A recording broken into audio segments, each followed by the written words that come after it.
Now Shephatiah the son of Matan, and Gedaliah the son of Pashur, and Jukal the son of Shemaiah, and Pashur the son of Malchijah heard the words that Jeremiah was speaking to all the people, saying, Thus says the Lord, He who stays in this city will die by the sword, and by famine, and by pestilence, but he who goes out to the Chaldeans will live and have his own life as booty, and stay alive. Thus says the Lord, This city will certainly be given into the hand of the army of the king of Babylon, and he will capture it. Then the officials said to the king, Now let this man be put to death, inasmuch as he is discouraging the men of war who are left in this city and all the people, by speaking such words to them. For this man is not seeking the well-being of this people, but rather their harm. So King Zedekiah said, Behold, he is in your hands, for the king can do nothing against you. Then they took Jeremiah and cast him into the cistern of Malchijah the king's son, which was in the court of the guardhouse, and they let Jeremiah down with ropes. Now in the cistern there was no water, but only mud, and Jeremiah sank into the mud. But Ebed-melech the Ethiopian, a eunuch, while he was in the king's palace, heard that they had put Jeremiah into the cistern. Now the king was sitting in the gate of Benjamin, and Ebed-melech went out from the king's palace and spoke to the king, saying, My lord the king, these men have acted wickedly in all that they have done to Jeremiah the prophet whom they have cast into the cistern, and he will die right where he is because of the famine, for there is no more bread in the city. Then the king commanded Ebed-melech the Ethiopian, saying, Take 30 men from here under your authority, and bring up Jeremiah the prophet from the cistern before he dies. So Ebed-melech took the men under his authority, and went into the king's palace to a place beneath the storeroom, and took from there worn-out clothes and worn-out rags, and let them down by ropes into the cistern to Jeremiah. Then Ebed-melech the Ethiopian said to Jeremiah, Now put these worn-out clothes and rags under your armpits under the ropes. So Jeremiah did so.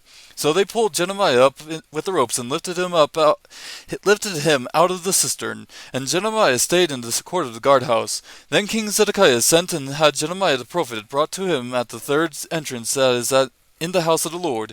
And the king said to Jeremiah, I am going to ask you something. Do not hide anything from me. Then Jeremiah said to Zedekiah, If I tell you, will you not certainly put me to death? Besides, if I give you advice, you will not listen to me.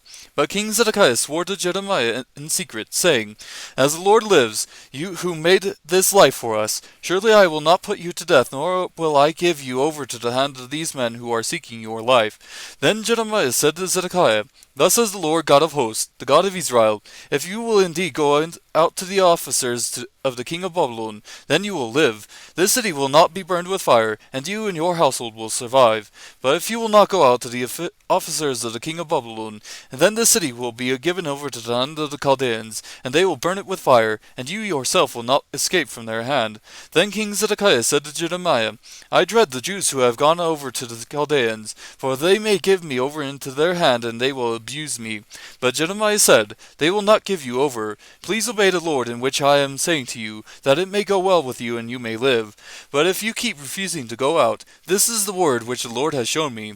Then behold, all of the women who have been left in the palace of the king of Judah are going to be brought out to the officers of the king of Babylon, and those women will say, Your close friends have misled and overpowered you. While your feet were sunk into the mire, they turned back.